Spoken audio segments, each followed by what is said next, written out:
안녕하세요. 결이의 북카페 결입니다. 오늘 소개드릴 책의 제목은 심연의 빛, 지은이는 이창재입니다. 지은이는 정신분석가이시고 꿈 해석, 신화 분석가, 프로이드 정신분석 교육원의 원장님이십니다. 1993년 연세대학에서 철학박사 학위를 받으셨고 1997년 교육부 포스트 닥터로 미국 시카고 대학에서 원로 정신분석가인 존 게도를 만나 정신분석 이론과 관점을 습득했습니다. 귀국 후 프로이드 정신분석연구소를 설립해 대학과 학술단체에서 정신분석 상담과 강의를 하며 정신분석의 토대이자 기둥인 프로이드 학파 이론과 꿈 해석 기법을 중심으로 현대 정신분석 이론을 실제 상담 사례들에 균형 있게 적용하는 작업을 해왔습니다. 특히 꿈 해석을 통해 무의식 대면과 정신 확장을 돕는 꿈 해석 상담사 교육 프로그램 개발에 힘쓰고 있습니다. 2020년부터는 프로이드 정신분석 교육원을 개설해 25년간 축적한 정신분석 임상 노하우를 심리 상담사들에게 전수하는 교육을 진행하고 있습니다. 오늘도 그의 상담실에는 원인 모를 마음의 고통을 겪어온 사람들, 무의식과 대면에서 인생의 진 면목을 발견하려고 하는 사람들이 카우치에 누워 마음의 심연을 탐색하고 있습니다. 2015년 신화와 정신분석으로 학술 연구 지원 사업 우수성과 교육부 장관상을 수상했으며 일반인에게 어렵다고 여겨졌던 정신분석학을 철학, 신화, 예술 작품과 연결해 정신분석에 대한 인식 지평을 넓혀왔습니다. 주요 논문은 꿈의 기원과 의미에 대한 정신분석적 해석, 또 예술 작품의 기원과 의미에 대한 정신분석적 해석, 또 병리적 정신현상의 원인론과 극복론, 도덕의 기원에 대한 탈이분법적 고찰 등 20여 편이 있고 저서로는 프로이드와의 대화, 정신분석과 철학, 니체와 프로이트, 예술 작품과 정신분석 등이 있습니다. 이 책의 핵심은 책 표지에 나와 있습니다. 그래서 여기서 질문을 던지는데 나는 내 삶의 온전한 주인으로 살아왔는가? 라는 질문을 던집니다. 그래서 인간 고유의 정신을 보듬어 안아주는 정신분석가의 따스한 언어로 상처 뒤에 숨은 나를 발견하고 성숙해진 영혼의 무게를 느끼는 시간이라고 써 있는데요. 정말 이 책을 읽으면서 정말 내면의 세계가 많이 궁금해졌습니다. 무의식 세계, 나도 모르는, 그리고 사람과 사람이 만나면서 보이지 않는 그런 에너지의 교류, 그런 무의식적인 세계의 교류들, 그걸로 일어날 수 있는 어떤 다양한 사건, 사고들, 이런 것들이 이 책에 나와 있는데요. 너무 흥미로웠습니다. 그래서 프로이드가 인류에게 준 새로운 에너지는 너 자신의 무의식을 보라 라는 말에 함축되어 있다고 합니다.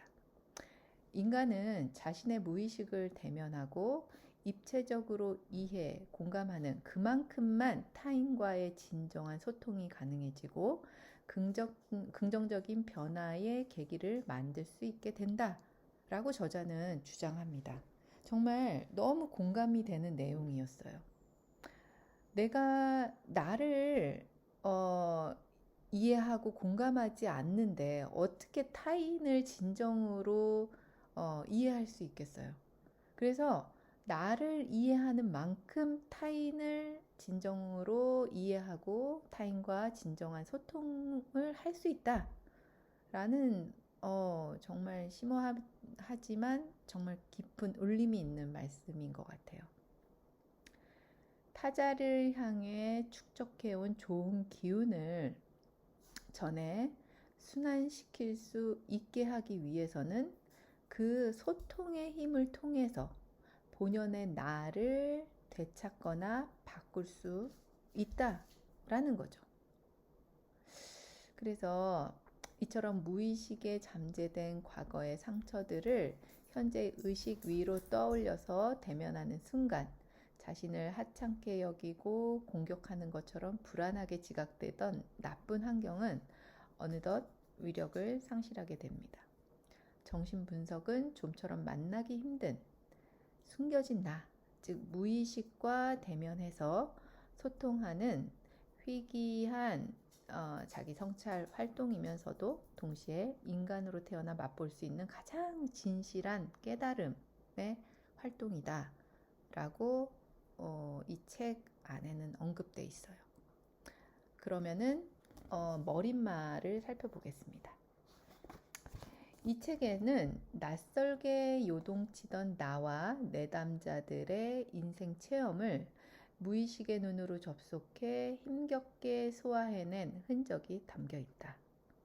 다수 독자는 각 주제를 읽어가며 정신의 몸살을 겪게 될 것이다. 그 몸살에 당황하지 마라. 그것이 영혼의 녹슨 철망을 녹이고 새로운 기쁨을 창조해내는 묘약이 될 수 있기 때문이다. 이 철학에 몰입했던 이 작가는 진리가 무엇일까에 대한 고민을 많이 했다고 합니다.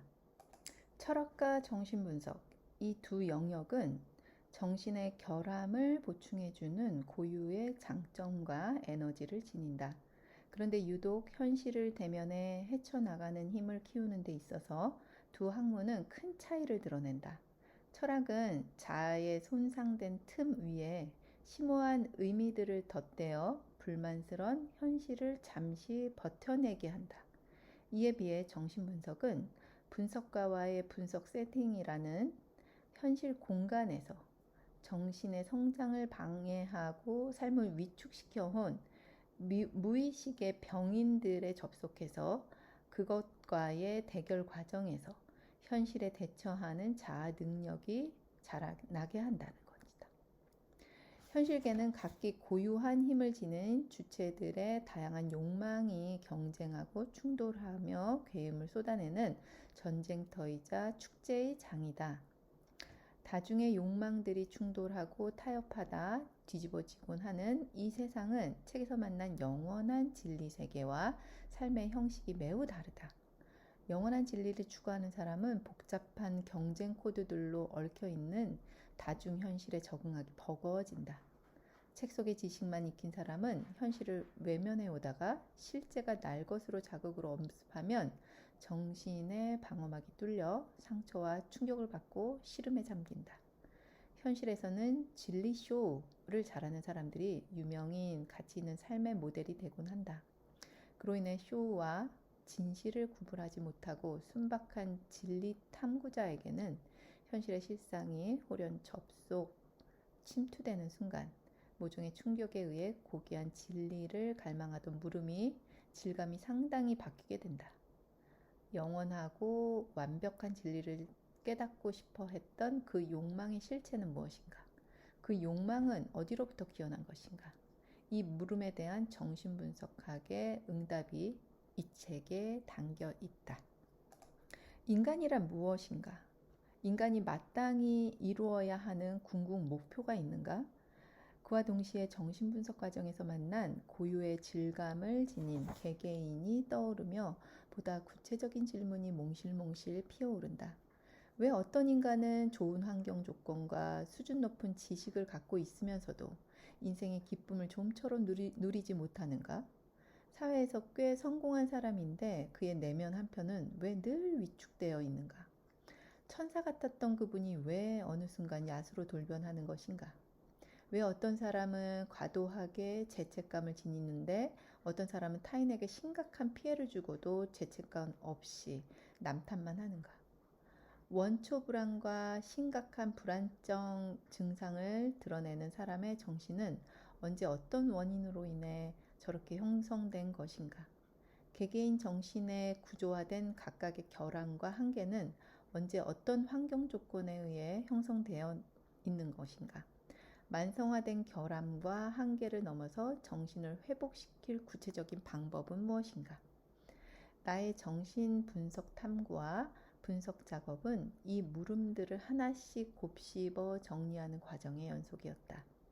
인류에 대한 보편 지식을 추구하던 철학과 달리 정신분석은 개개인의 정신성에 대해 매우 구체적이고 심층적인 진면목을 투명하게 비춰주고 답해준다.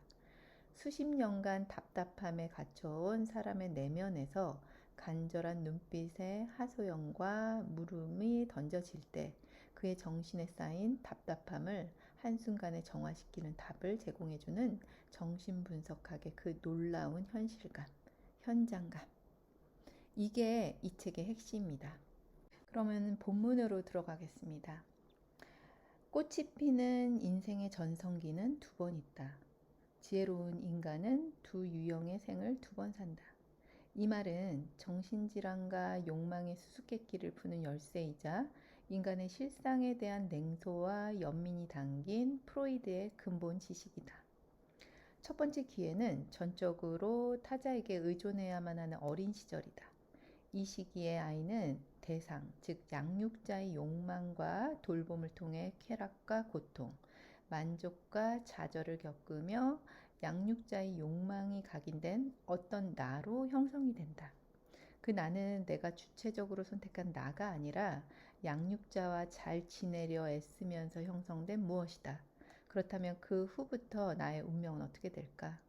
엄마의 좋은 양육자 역할에 심각한 결함이 있는 경우 아이는 외부 환경의 자극들을 받아들여 소화해내는 마흔기간인 응집된 자아를 형성하는 데 실패한다. 그 결과 외부 세계의 자극들을 찾아나는 자폐적 마비 상태에 처하거나 자신이 감당할 수 있는 부분만 편집, 왜곡해서 지각하는 주관적 상상계 속에 살게 된다. 정신분열증자란 자신의 상태를 적절히 공감하며 반영해주는 안정된 초기 대상, 즉 엄마를 갖지 못한 탓에 환상 속에서 만족을 추구하며 주관과 객관, 나와 타자의 경계를 구분하지 못하는 정신구조를 가진 사람을 뜻한다. 두 번째 인생의 특성은 어떠한가? 육체의 운동 능력이 발달하고 자아가 어느 정도 성장한 두 번째 시기의 인생은 얼핏 보면 첫 번째 시기보다 능동적이고 자유롭고 주체적으로 보인다.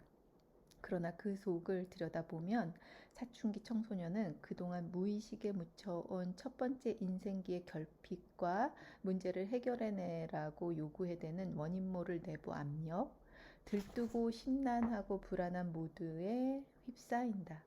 즉 사춘기는 아슬아슬한 격동기이면서 자기 자신을 주체적 인격으로 새롭게 재형성할 수 있는 절호의 기회가 주어지는 시기이다.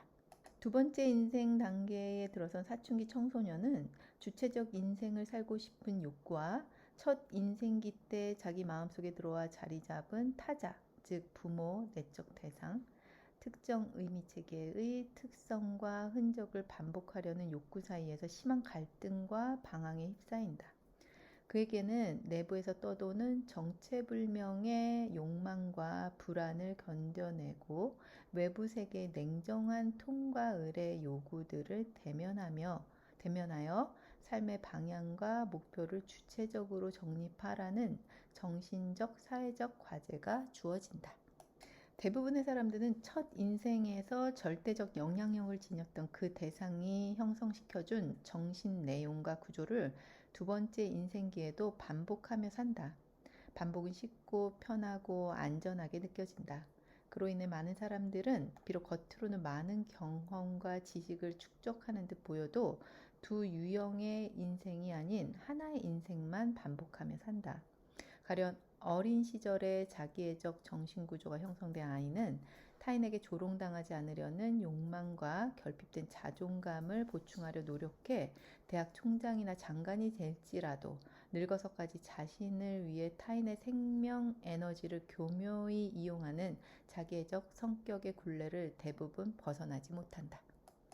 나이 먹어서 자식에게 진정한 부모 역할을 하지 못했다는 것, 자식이 부모의 문제를 고스란히 내사해서 그 후유증을 똑같이 앓고 비극의 여파가 대물림되고 심지어 자신도 모르게 저지른 실수들의 여파를 죽을 때까지 떠맡아야 하는 결과로 되돌아온다는 것.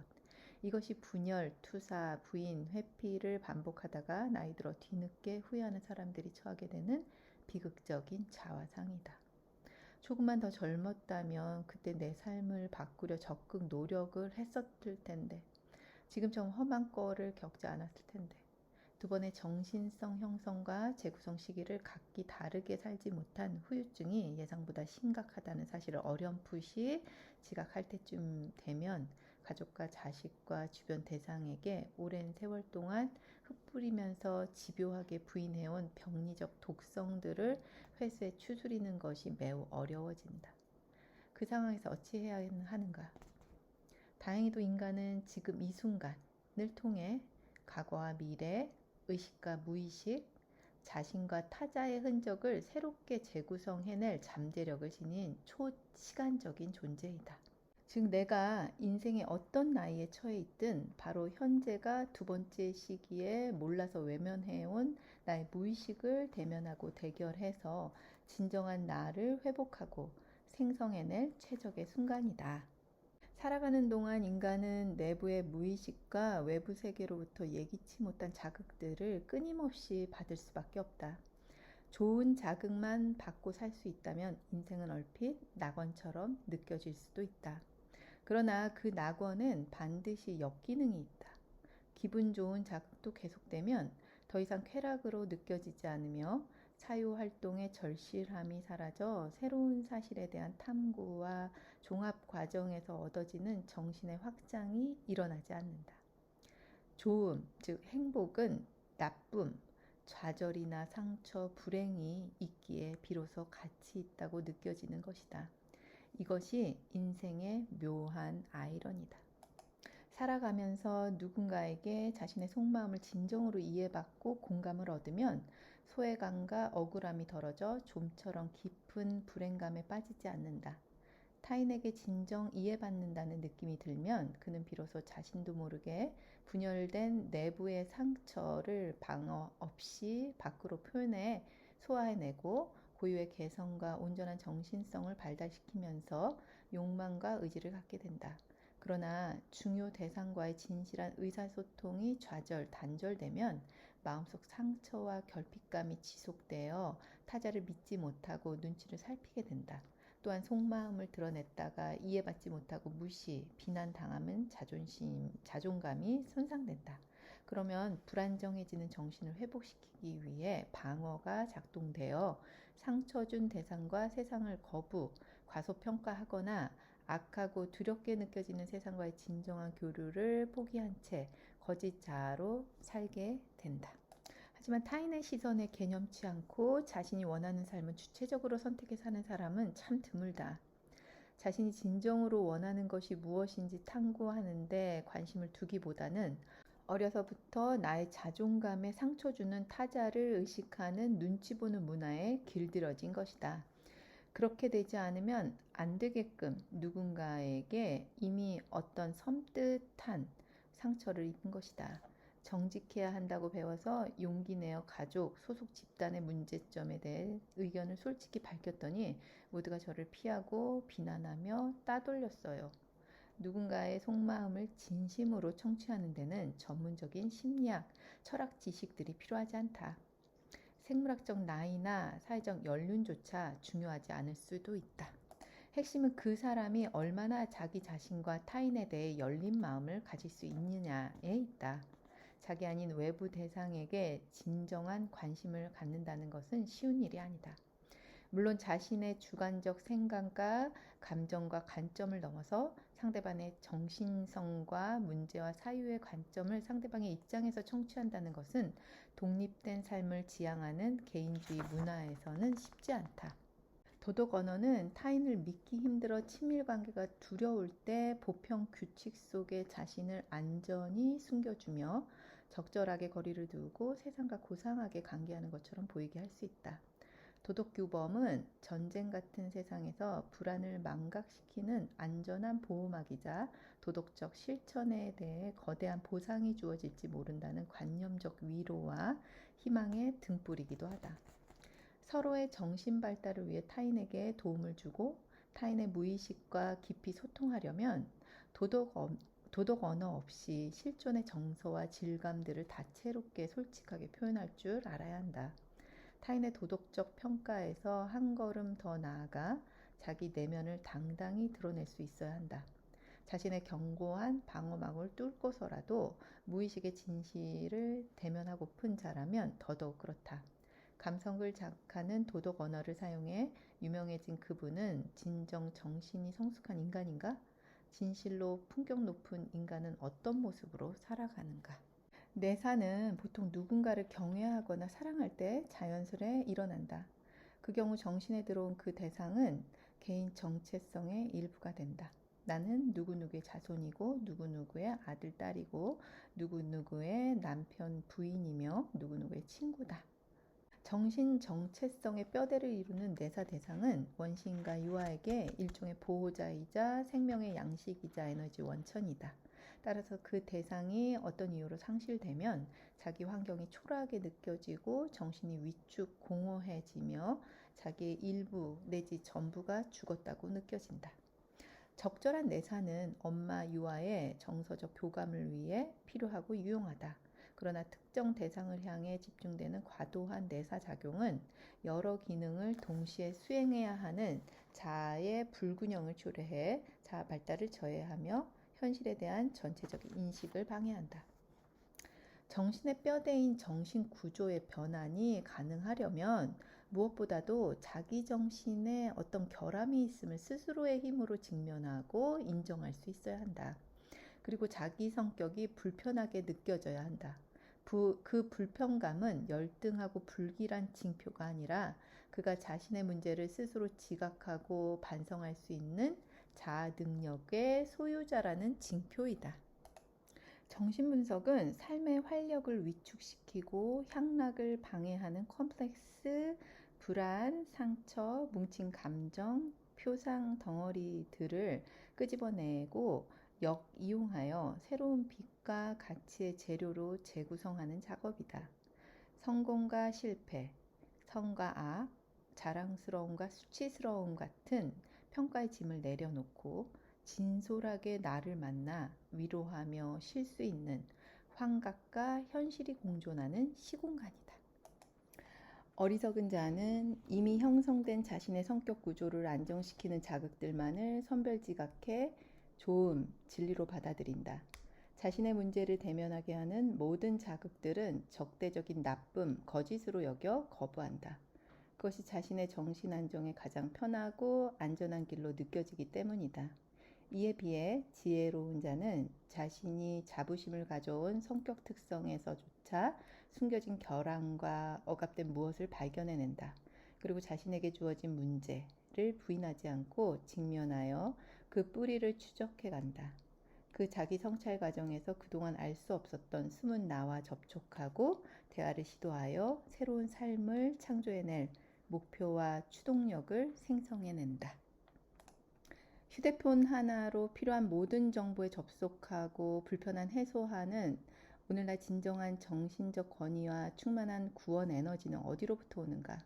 어쩌면 그것은 자동 방어에 의해 차단되어 결코 정보화되지 않는 운명으로 자리 잡은 무의식의 욕동, 환상, 상처와 불안, 금지된 생각, 부정적 감정 덩어리와 집요하게 대면 대결하고 소화해낸 제3의 인간에게서 나오게 될 것이다.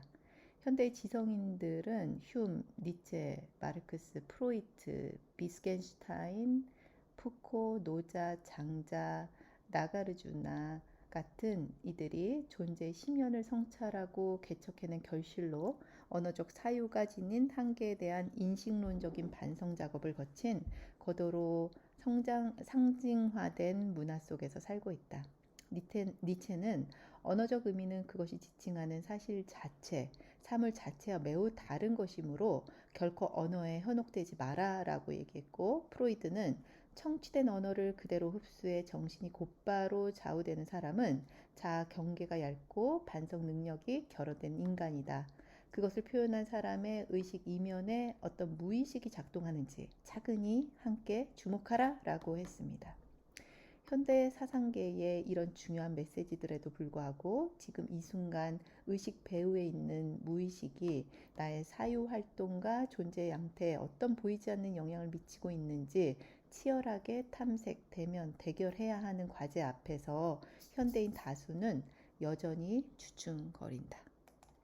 원인 모를 욕망의 충족과 생존을 위해 타자와의 관계망에 얽혀 때로 의지와 무관하게 이리저리 휩쓸리다 늙고 쇠약해져가는 인간 삶에서 꿈은 우리의 진짜 마음을 보게 해주는 신기한 거울이다. 꿈은 내면 상태를 상징으로 전하거나 이해하기 어렵게 변형할지언정 거짓말을 하지 않는다. 그러니 단 한 번이라도 진정한 자기 모습을 대면하고 싶다면 합리화된 이런저런 생각들과 선입견들을 내려놓고 자신의 꿈을 보라. 그리고 10년의 진리를 만나고 싶어 하는 마음으로 꿈 분석가 또는 꿈 해석 선생을 찾아가라. 숨어있는 비범한 나를 찾아 되찾는 진정한 모험은 그때 시작될 것이다. 정신분석학에서 상징화란 일상의 언어와 의식으로 설명하기 힘든 강렬한 체험, 감당하기 힘든 자극, 생명을 좌우하는 신비한 힘, 무의식의 무엇을 언어로 의미화하는 심리작용이다. 그 결과 간절히 소망하거나 긴장감 주던 무엇이 심적 부담이 적은 어떤 표상으로 대체된다. 순수하기를 고집하면 더 이상 사회 속의 타인들과 온전히 교류하며 섞이기 힘든 자폐인격이 되고 정신의 새로운 발달을 이루기도 어렵게 된다. 영혼이 성장하려면 타인과의 영혼을 마음에 수용해 자신에게 적합한 양태로 변형해서 내면화해야 한다. 그런데 보통의 사회적 관계가 아닌 내밀한 사적 관계의 경우에는 두 영혼 사이에서 원초적인 내사, 기제가 종종 짙게 작동한다. 타인의 영혼이 나의 영혼과 결합하는 순간 어떤 뜻밖의 무의식이 섞여 들어와 내 영혼이 어찌 변하게 될지, 내가 그것을 얼마나 감당해내게 될지 완전한 예측이 어렵다. 각 개인은 의식과 더불어 자신도 모르는 무의식을 지닌 존재이기에 나와 타인 안에 무엇이 타인과 나에게 어떤 영향을 미칠지 아무리 뛰어난 인간조차 온전히 알기 어려운 것이다. 그로 인해 여러 인간관계 속에서 예측할 수 없는 자극이 끊임없이 침투해오는 이 세상에는 무의식이 일으키는 스캔들 파노라마가 끊임없이 펼쳐진다. 어제의 나와 내일의 나가 동일한 영혼이라는 보장이 있는가?